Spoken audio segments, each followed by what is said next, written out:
Shalom, jemaat yang terkasih, firman Tuhan hari ini terambil dalam Roma pasal kedua ayat 1-16 dengan tema introspeksi diri.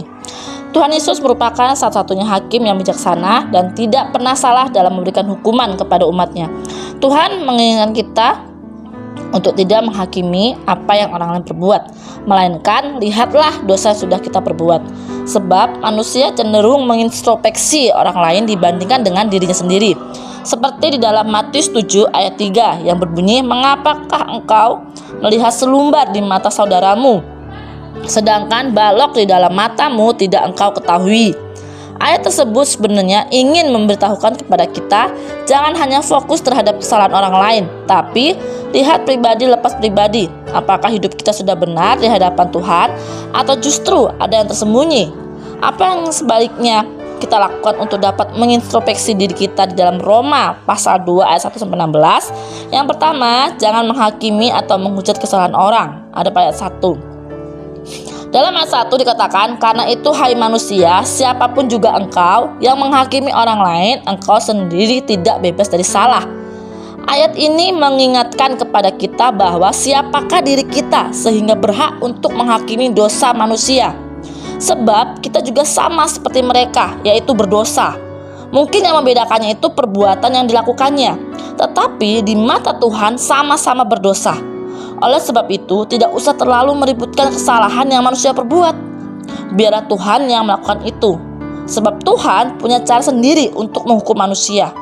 Janganlah menganggap diri kita ini benar, sehingga kita berhak untuk menilai kesalahan orang. Dan tidak ada satupun manusia yang tidak berdosa di dunia ini. Yang kedua, tidak mengeraskan hati dan menjadi pribadi yang lebih baik. Tuhan Yesus tentunya menginginkan kita umatnya untuk hidup berlaku benar dan adil.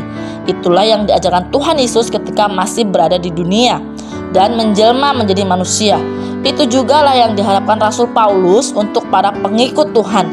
Jika kita masih berada dalam perbuatan jahat dan tidak mau mengalami perubahan, maka kita akan merasakan penderitaan yang akan Tuhan berikan dan hukuman kekal.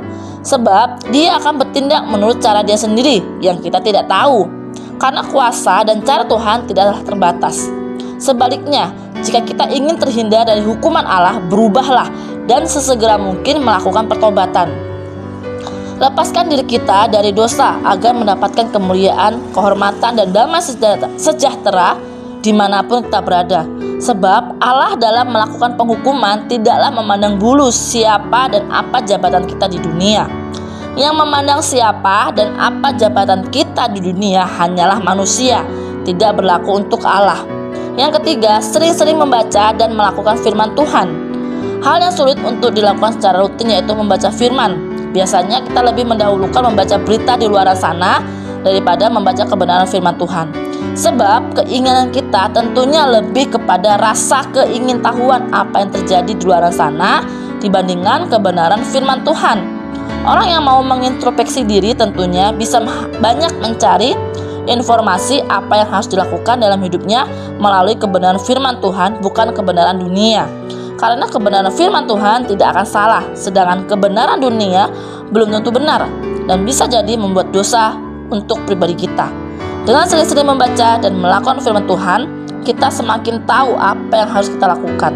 Selamat pagi dan selamat beraktivitas. Tuhan Yesus memberkati. Shalom.